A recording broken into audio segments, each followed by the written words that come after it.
We spend our entire lives making plans. We're building careers, chasing these big ambitions. And we tend to think of our power as something we earn and control. But what if that whole idea is just an illusion? What we're going to dive into today is this hidden conflict that's right at the heart of our existence. It's this constant battle between our ambitious spirit, that ego that's always pushing for more, and the simple, fragile physical reality of our bodies. I love this quote from Mike Tyson. Everyone has a plan until they get punched in the face. And he wasn't just talking about boxing, not really. That punch he's talking about, that's any sudden, jarring collision with reality.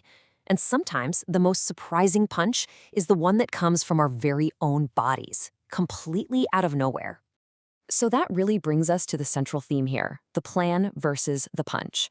On one side, you've got everything you're striving for, all your goals, your dreams, your 5-year plan.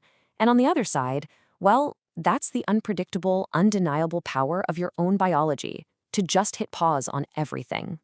And this forces us to redefine what power even is. According to the source material, everything we think of as power, status, influence, money, it isn't something we truly earn or control. It's actually just a temporary gift. It's a loan, granted to us by a functioning body during a brief window of good health. And that's the scary part, right? That foundation of physical well-being can be yanked out from under us in a heartbeat. This brings us to the body's ultimate authority, its power of a sudden veto. It holds the final say and can overrule every single plan we make. Let's try an analogy. Think of our spirit, our ego, our ambition, as this enormous, seemingly unstoppable cart. It's just always rumbling forward, restlessly chasing more and better. It feels so big, so powerful, but maybe that feeling is part of the illusion. Because here's the punchline. That massive, grand, ambitious cart can be brought to a screeching halt by the tiniest little thing. The source uses the example of a toothache, calling it a small log on the road.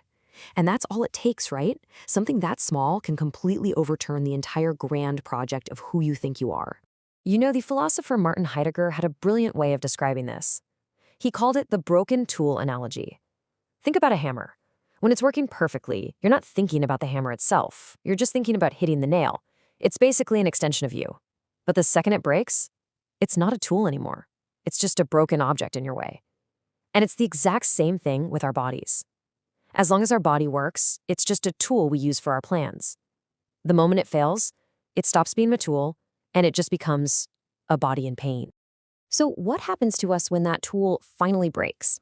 This next part explores how our physical limits have this incredible power to strip away all the social masks we wear, day in and day out. I mean, look at these shifts. They're radical. When our body forces our ego to face reality, everything can change. The person who defined themselves as rational and logical suddenly becomes deeply emotional. The tough, hardened person becomes gentle. The fiercely independent person finally has to ask for help. These aren't just small tweaks. These are fundamental shifts in who we believe we are. And what's really crucial here is what gets left behind. All of these social games we play, our theatrical appearances, the constant chase for praise, our grand 5-year plans, all of it becomes totally useless. It just dissolves when you're faced with the profound reality of a body in crisis, whether it's your own body or the body of someone you love. Okay, so this all leads us to this core concept, what the source calls the body's great reason.